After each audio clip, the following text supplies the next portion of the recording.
தமிழக வெற்றி கழகத்தோட 2வது மாநில மாநாடு மதுரையில பிரம்மாண்டமா நடைபெற இருக்கு.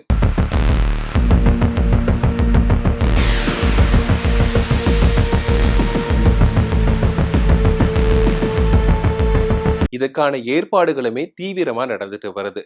இந்த ஒரு நிலையில இந்த மாநாட்டுக்கு ஒரு சில பேர் வர வேண்டாம் அப்படின்னு சொல்லிட்டு அந்த கட்சியோட தலைவர் விஜய் சொல்லியிருக்காரு. அவர் யார் யாரை குறிப்பிட்டு சொல்லியிருக்காரு, மற்றபடி என்னெல்லாம் சொல்லியிருக்காரு அப்படிங்கிறத பத்தி இந்த பதிவுல விரிவா பார்க்கலாம்.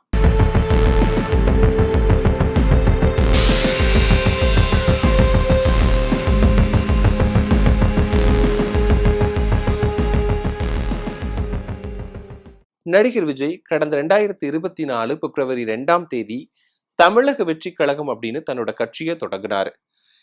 அப்போ சினிமாவில் நடிச்சிட்டு இருக்கும் போதே கட்சியை தொடங்குனதுனால இவர் அரசியலையும் சினிமாவையும் ஒன்னா நினைச்சிட்டு இருக்காரு. இவர் எப்படி அரசியல் பண்ண போறாரு அப்படின்னு சொல்லிட்டு விமர்சனங்கள் எழுந்துச்சு.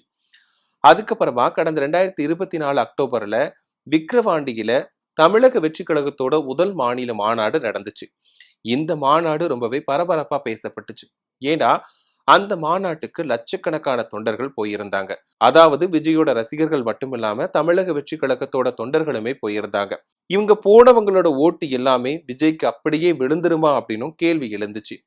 அது மட்டும் இல்லாம விஜய் அங்க பேசினதும் ரொம்பவே பரபரப்பா பேசப்பட்டுச்சு. அங்கதான் விஜய் தன்னோட கொள்கை என்னன்னோ, கொள்கை எதிரிகள் யாரு யாரு அப்படின்னும் அறிவிச்சாரு. இது அப்போ ரொம்பவே பரபரப்பா பேசப்பட்டுச்சு, பேசு பொருளாவும் மாறுச்சு. ஏன்னா அவரோட கொள்கை எதிரி, அரசியல் எதிரி யாருன்னு தெளிவா சொல்லியிருந்தாரு. பிளவுவாத அரசியலை நடத்துறவங்க தான் நம்மளோட கொள்கை எதிரி அப்படின்னு சொல்லிட்டு விஜய் அறிவிச்சாரு. அது மட்டும் இல்லாம குடும்ப அரசியல் நமக்கு வேண்டாம் அப்படின்னும் விஜய் சொல்லியிருந்தாரு. இப்படி இருக்கும்போ விஜய் கூட்டத்துல பேசினா மட்டும் போதாது, மக்களை சந்திக்கணும், பிரஸ் மீட் கொடுக்கணும் அப்படின்னு சொல்லிட்டும் நிறைய பேர் சொன்னாங்க. அதுக்கப்புறமா விஜய் மக்களையும் சந்திச்சாரு. அது மட்டும் இல்லாம பிரஸ் மீட்டுமே கொடுக்க ஆரம்பிச்சாரு. இதுக்கப்புறமா இப்போ 2026 தேர்தல் நடைபெற இருக்கக்கூடிய நிலையில தேர்தல் வேளையில எல்லா கட்சிகளுமே இறங்கிட்டாங்க. சொல்ல போனா திமுக, அதிமுக, தேமுதிக அப்படின்னு எல்லா கட்சிகளுமே சுற்றுப்பயணத்தை மேற்கொண்டுட்டு வராங்க. இந்த நிலையில தான் விஜய் தன்னோட 2வது மாநில மாநாட அறிவிச்சாரு. அதுவும் ஆகஸ்ட் 25ஆம் தேதி மதுரையில மாநாடு நடத்த போவதா விஜய் அறிவிச்சாரு. அதாவது முதல்ல அறிவிச்சிருந்த டேட் ஆகஸ்ட் 25. இதனால ஆகஸ்ட் 25ஆம் தேதி அப்படின்னு சொன்ன உடனே ரொம்பவே பரபரப்பாச்சு. ஏன்னா ஆகஸ்ட் 25ஆம் தேதி கேப்டன் விஜயகாந்தோட பிறந்த நாள்.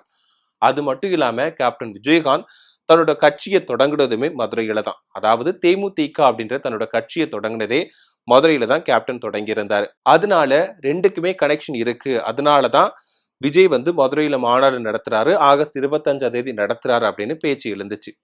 அது மட்டும் இல்லாம விஜய் தேமுதிக கூட கூட்டணி வைக்க போறதா பேச்சு இருக்கு. அதனாலதான் மதுரையை சூஸ் பண்ணியிருக்காரு, அதுவும் அந்த டேட்ல சூஸ் பண்ணியிருக்காரு அப்படின்னு பேச்சு எழுந்துச்சு. ஆனா என்ன காரணம்னு தெரியல, ஆகஸ்ட் 25ஆம் தேதியில இருந்து ஆகஸ்ட் 21ஆம் தேதிக்கு மாநாடு தேதியை மாத்திட்டாங்க. அப்போ ஏன் இப்படி திடீர்னு மாத்துனாங்க அப்படின்னு பரபரப்பா பேசப்பட்டுச்சு. இந்த ஒரு நிலையில மாநாடு பிரம்மாண்டமா நடைபெறுவதற்காக தீவிரமான ஏற்பாடுகள் நடந்துட்டு வருது. சொல்ல போனா மேடை அமைக்கக்கூடிய பணிகள், தொண்டர்கள் உட்காரக்கூடிய இடங்கள், அப்புறம் வழிபாதை, பொதுமக்களுக்கு தேவையான அடிப்படை வசதிகள், பார்க்கிங் வசதி அப்படின்னு சொல்லிட்டு எல்லா ஏற்பாடுகளுமே தீவிரமா நடத்திட்டு வராங்க. அது மட்டும் இல்லாம இந்த மாநாட்டுல முதல் முறையா மருத்துவ சேவைக்காக, அதாவது மருத்துவ பொருட்கள் யாருக்காவது உடனடியா தேவைப்பட்டுச்சுன்னா ட்ரோன் மூலமா வழங்குறதுக்காக ஏற்பாடுகள் நடந்துட்டு வருது. அதாவது 25 கிலோ வரைக்கும் தாங்கக்கூடிய ட்ரோன் மூலமா மருத்துவ பொருட்களை உடனடியா வழங்கக்கூடிய வகையில ஏற்பாடுகள் பண்ணியிருக்காங்க.